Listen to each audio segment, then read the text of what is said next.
Welcome along to another installment of On This Day, where we offer true stories that we hope you find interesting, informative, fun, and sometimes just simply shocking. Today's event is my favorite so far. I have been looking forward to creating a video for you about my all-time favorite movie, The Godfather. So today's episode is longer than usual, and I really hope you enjoy it. And watch until the end, as there are 20 interesting facts for you film buffs. So, as they say on the movie set, action!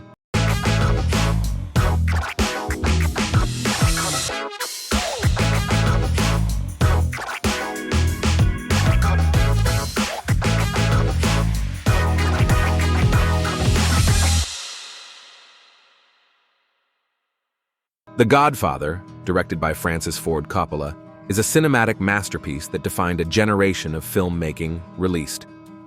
On this day, March 15, 1972, this iconic movie captivated audiences worldwide with its gripping storyline, compelling characters, and unforgettable performances. The making of The Godfather was a tumultuous yet transformative journey, marked by challenges, controversies, and moments of brilliance.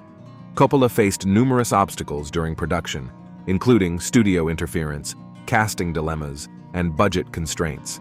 However, his unwavering vision and meticulous attention to detail ultimately led to the creation of a cinematic showpiece that continues to resonate with audiences to this day.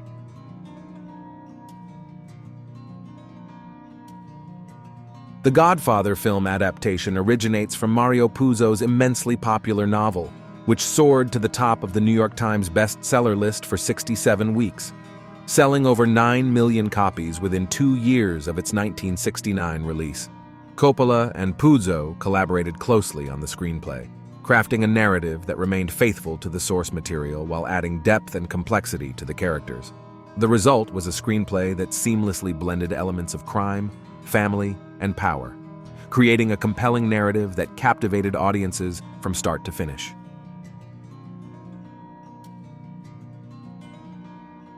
The Godfather delves into the intricate dynamics of the Corleone crime family, masterfully led by patriarch Vito Corleone, portrayed by Marlon Brando. Set in the post-war era of 1940s New York City, the film explores the complex interplay of power, loyalty, and betrayal within the Italian-American Mafia. When Vito's youngest son, Michael Corleone, reluctantly steps into the family business after an assassination attempt on his father, he is thrust into a world of violence and deceit. As Michael ascends within the organization, he grapples with his own ethical boundaries and struggles to reconcile his newfound responsibilities with his aspirations for a legitimate life. Amidst escalating tensions between the Corleone family and rival mafia factions, a series of brutal confrontations and betrayals ensue. Against the backdrop of a rapidly changing world, The Godfather paints a compelling portrait of a ruthless criminal underworld and the intricate relationships that define it. As the narrative unfolds, Michael's transformation from a reluctant outsider to a ruthless leader is portrayed with nuanced complexity. His journey is fraught with moral dilemmas and personal sacrifices as he navigates the treacherous terrain of power and ambition. Ultimately, The Godfather is a gripping saga of family, honor, and the dark allure of the American dream.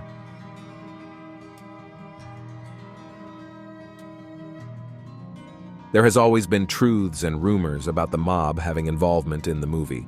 Whether true or not, Coppola took full advantage of his artistic license when he used real-life mafia figures to influence the characters within the movie. In The Godfather, Francis Ford Coppola masterfully wove together a narrative inspired by real-life mobsters and the intricate workings of the Mafia. Don Vito Corleone, portrayed with iconic gravitas by Marlon Brando, was crafted in the likeness of several prominent mob bosses of the time.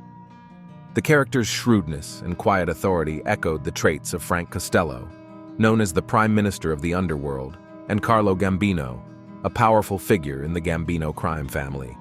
Similarly, the transformation of Michael Corleone from a reluctant outsider to a ruthless leader drew parallels to the lives of actual mob heirs.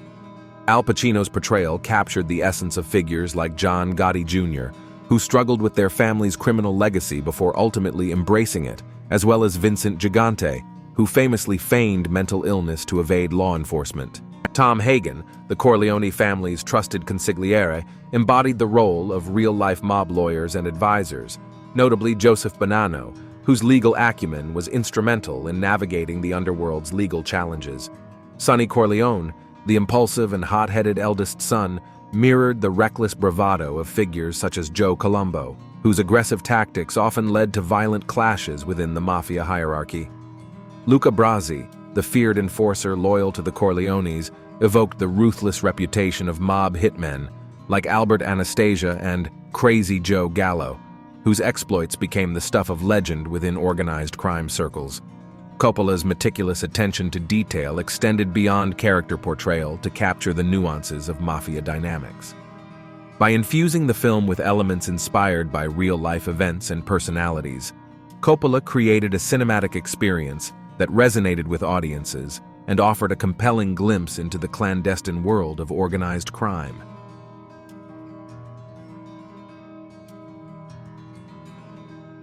Mario Puzo expressed a strong desire for Marlon Brando to portray Don Vito Corleone, sending Brando a letter stating he was the only actor who can play the Godfather. However, Paramount executives initially opposed Brando's casting due to concerns about his recent film performances and reputation for having a short temper. Despite Brando's hesitations about returning to acting, his secretary convinced him to audition. Director Francis Ford Coppola also favored Brando for the role, alongside Laurence Olivier, but Paramount suggested other actors like Carlo Ponti, Ernest Borgnine, and Charles Bronson. Eventually, Brando and Borgnine emerged as the final contenders, with Brando required to perform a screen test, during which he transformed his appearance with makeshift makeup and wardrobe alterations. Impressed by Brando's commitment, Paramount granted him the role, albeit with conditions regarding salary and production delays. Brando's commitment to his craft was evident from the moment he stepped into the role, immersing himself fully in the character of Don Corleone. His meticulous preparation, including extensive research and physical transformation, breathed life into the character, elevating him beyond mere caricature to a complex and compelling figure. Brando's performance earned him widespread acclaim, including an Academy Award for Best Actor, and solidified his status as one of the greatest actors of his generation. His portrayal of Don Corleone remains one of the most memorable performances in cinematic history, ensuring that The Godfather will forever be synonymous with Brando's towering presence on screen. Marlon Brando's presence on the set of The Godfather brought both awe and intrigue, with tales of his eccentricities and creative process becoming legendary among cast and crew. Brando, known for his unconventional approach to acting, often kept everyone on their toes with his unpredictable behavior. One famous story involves Brando insisting on having his lines fed to him through an earpiece, a method he claimed helped him achieve a more natural delivery. This request initially baffled the crew, but ultimately became a testament to Brando's commitment to his craft. Another memorable anecdote from the set involves Brando's insistence on improvisation, often surprising his fellow actors with unexpected reactions and dialogue. During the filming of the iconic wedding scene, Brando reportedly improvised the now famous gesture of petting a cat while delivering his lines, adding an extra layer of depth to his portrayal of Don Corleone. Despite initial skepticism from director Francis Ford Coppola, Brando's improvisational skills added a sense of spontaneity and authenticity to his performance, contributing to the film's overall success. Despite his reputation for being reclusive, Brando's presence on set was often a source of inspiration for his co-stars, who admired his dedication to his craft and willingness to push boundaries. His interactions with fellow cast members, including Al Pacino and James Caan, were characterized by mutual respect and admiration, with Brando's mentorship leaving a lasting impact on the younger actors. Brando's influence extended beyond his performance, shaping the creative direction of the film and contributing to its enduring legacy. Coppola encountered various challenges in casting other key roles, including Tom Hagen and Michael Corleone. He championed Robert Duvall for Tom Hagen, eventually securing the actor for the part after extensive screen testing. The role of Michael Corleone was initially contentious, with Paramount executives preferring established actors like Warren Beatty or Robert Redford. Coppola, however, advocated for Al Pacino, envisioning him as the ideal choice despite concerns about his height. Coppola's unwavering belief in Pacino's talent paid off, as the actor delivered a performance that would define his career and become synonymous with the character. Pacino's eventual casting was preceded by auditions from other notable actors like Dustin Hoffman, Martin Sheen, and James Caan, with Caan ultimately landing the role of Sonny Corleone. Robert De Niro was initially cast as Paulie Gatto, but later left the project to join another film, leading to Johnny Martino's portrayal of Gatto. Coppola also involved several family members in the production, giving roles to his sister, daughter, and father, among others, and completing casting for smaller roles during filming. In all, the casting process had been a delicate balancing act of artistic vision and practical considerations. Coppola's commitment to authenticity led him to prioritize actors who could embody the essence of their characters, often forgoing conventional casting choices in favor of authenticity.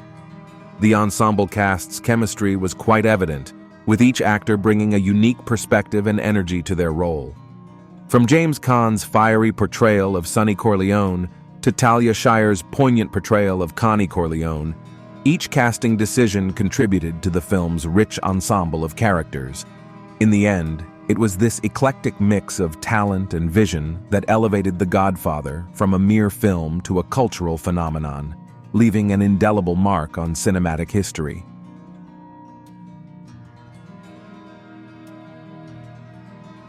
Paramount Pictures discovered Puzo's manuscript through a literary scout, recognizing its potential beyond the conventional Mafia narrative. Despite initial skepticism and Puzo's financial struggles, Paramount secured the rights for a mere $12,500 option, with a potential $80,000 payout if the manuscript was transformed into a film. Paramount's decision, influenced partly by Puzo's urgent need for $10,000 to resolve gambling debts, laid the foundation for the eventual production of this iconic film. Albert S. Ruddy was appointed as producer in 1970, chosen for his track record of delivering successful projects within budget constraints, further solidifying the financial groundwork for the film's creation. Before The Godfather entered production, Paramount had endured a string of disappointments, including the underperformance of The Brotherhood and budget overruns on films like Darling Lily, Paint Your Wagon, and Waterloo. Initially budgeted at $2.5 million, the film's budget expanded as Puzo's novel gained traction, while Paramount executives advocated for a contemporary Kansas City setting to minimize costs. Director Francis Ford Coppola insisted on retaining the 1940s and 1950s backdrop of the novel, citing narrative continuity and thematic relevance. Despite initial resistance, Coppola's vision prevailed, securing filming locations in New York City and Sicily. Gulf and Western executive Charles Bluedorn expressed frustration over Coppola's extensive screen tests and perceived indecisiveness, leading to mounting production costs of $40,000 per day. Concerned about budget escalation, Paramount assigned Vice President Jack Ballard to closely monitor expenses. Coppola, sensing executive dissatisfaction, feared potential dismissal, especially after rumors surfaced of Elia Kazan being considered as a replacement director. Internal conflicts intensified, with Coppola alleging conspiracy from the film editor and assistant director, culminating in their dismissal. Paramount's push for broader audience appeal prompted Coppola to incorporate additional violent scenes, including Connie's outburst, to appease studio demands.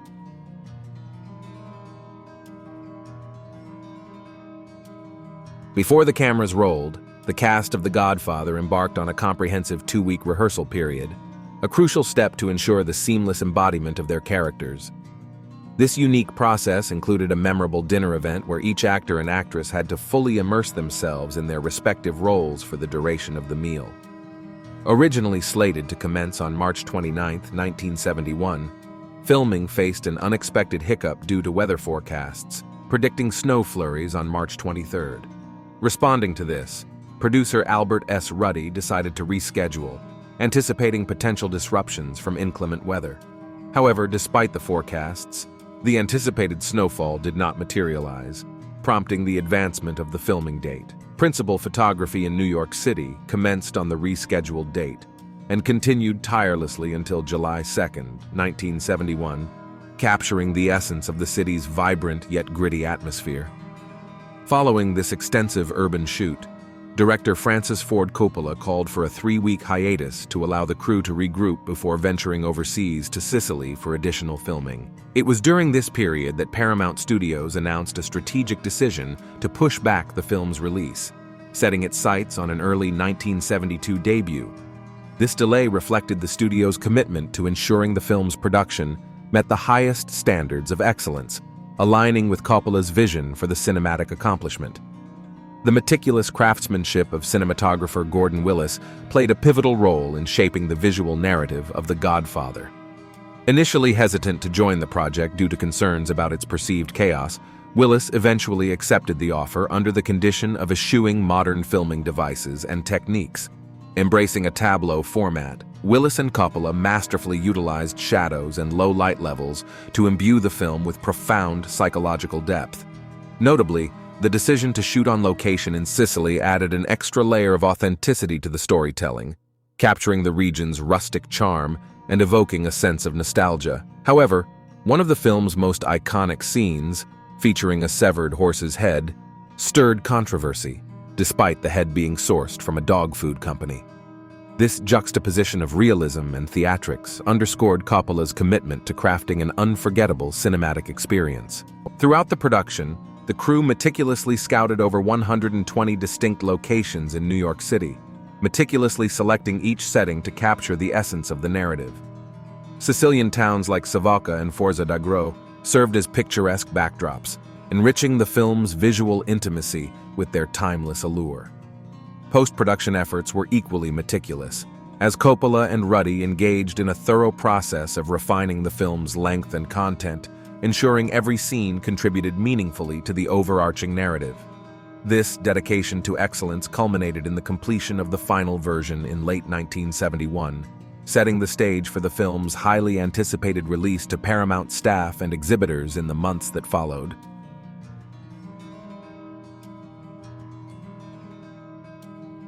Francis Ford Coppola enlisted the talents of renowned Italian composer Nino Rota to craft the evocative score for The Godfather, a collaboration that yielded timeless musical pieces like the iconic love theme from The Godfather. Tasked with capturing the essence of the film's characters and situations, Rota synthesized new compositions while drawing inspiration from his own work, including segments from his 1958 score for Fortunella. Infusing the score with an unmistakably Italian sensibility, Rota's music served to deepen the emotional resonance of the narrative, effectively conveying the underlying tragedy woven throughout the film.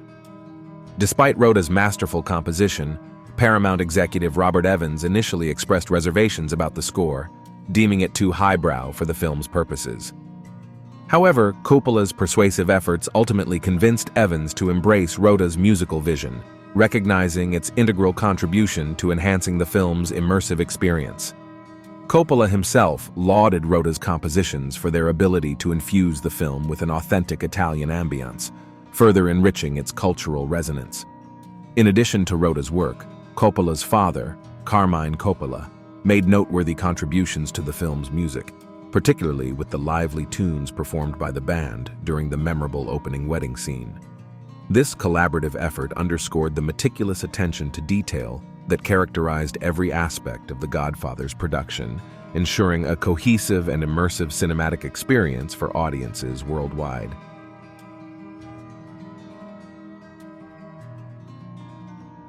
The Godfather emerged as a cinematic phenomenon, shattering box office records and reigning as the highest-grossing film of 1972.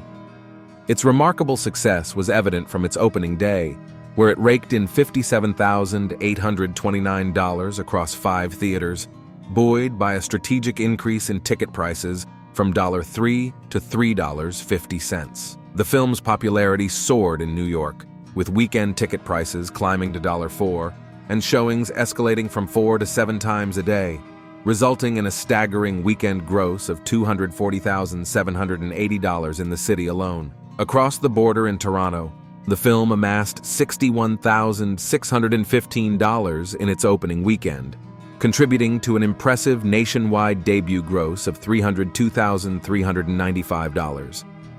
As the weeks progressed, The Godfather continued its triumphant march at the box office, amassing a record-breaking $101 million in theatrical rentals in the United States alone after 18 weeks, a milestone unmatched in cinematic history at the time.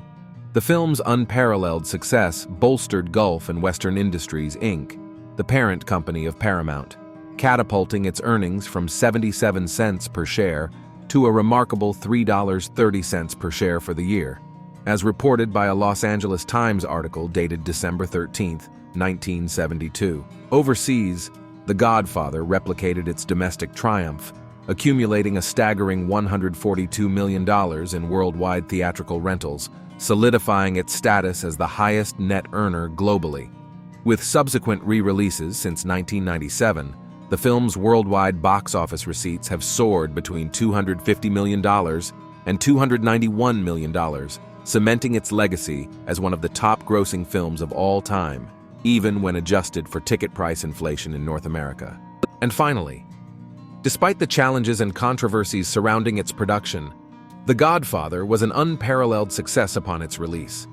The film received critical acclaim, earning multiple Academy Award nominations and winning 3 Oscars, including Best Picture. Its impact on popular culture was immense, inspiring a new generation of filmmakers and solidifying its status as one of the greatest films ever made.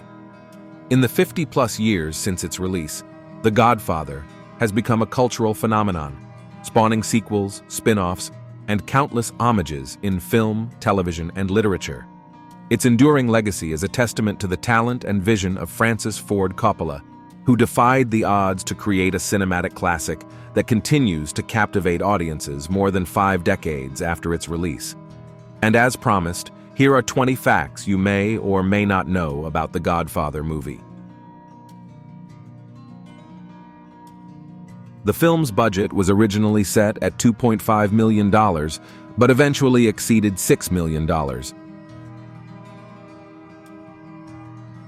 Director Francis Ford Coppola was almost fired multiple times during production due to disagreements with the studio.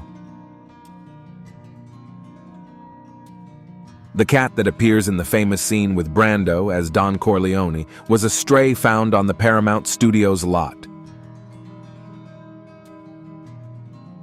James Caan, who portrayed Sonny Corleone, improvised the memorable trash can kicking scene out of frustration. Coppola initially wanted to shoot the film in chronological order, but was unable to due to budget constraints. The iconic opening wedding scene took 5 days to film and involved over 750 extras. Marlon Brando's makeup for the role of Don Corleone included cotton balls in his cheeks to alter his appearance. Talia Shire, who played the role of Connie Corleone in the film, is Francis Ford Coppola's sister. The film's famous line, "I'll make him an offer he can't refuse," was improvised by Marlon Brando. Al Pacino was nearly fired from the film due to concerns about his height. The original cut of the film was over 4 hours long, but it was eventually edited down to just under 3 hours. The horsehead scene was filmed in a single take to capture the genuine shock of the actor. Marlon Brando memorized his lines by having them written on cue cards and placed around the set. Al Pacino's performance as Michael Corleone earned him his first Academy Award nomination. The film's score, composed by Nino Rota, became iconic and is often associated with Mafia films. Francis Ford Coppola initially wanted to shoot the film in black and white to evoke the look of classic gangster films. The famous "Leave the gun, take the cannoli" line was improvised by actor Richard Castellano. The film's opening scene, featuring a man pleading with Vito Corleone for justice, was based on a real-life incident involving Frank Costello. Coppola cast real-life mobster Lenny Montana as Luca Brasi after being impressed by his intimidating presence. The film's release was delayed multiple times due to concerns over its violent content and length. So there we are, a longer installment than usual, but still not long enough to pay true homage to my favorite movie of all time. So once again, as usual, thank you for joining us on this day. We always appreciate a like or share to help the channel grow. And if you would like to see more stories that cover a wide range of topics, such as pop culture, movies, sport, biographies, births, deaths, or even tragic events, then please feel free to subscribe for more of the same, as we upload new content every day. We're always interested to know what your favorite kind of topic is, so if you would like more shocking, funny, or biographic material, please let us know in the comments, and we'll even give you a mention in the video we make for your entertainment. Once again, thanks for watching what happened on this day, and we will see you in the next one. Until then, take care.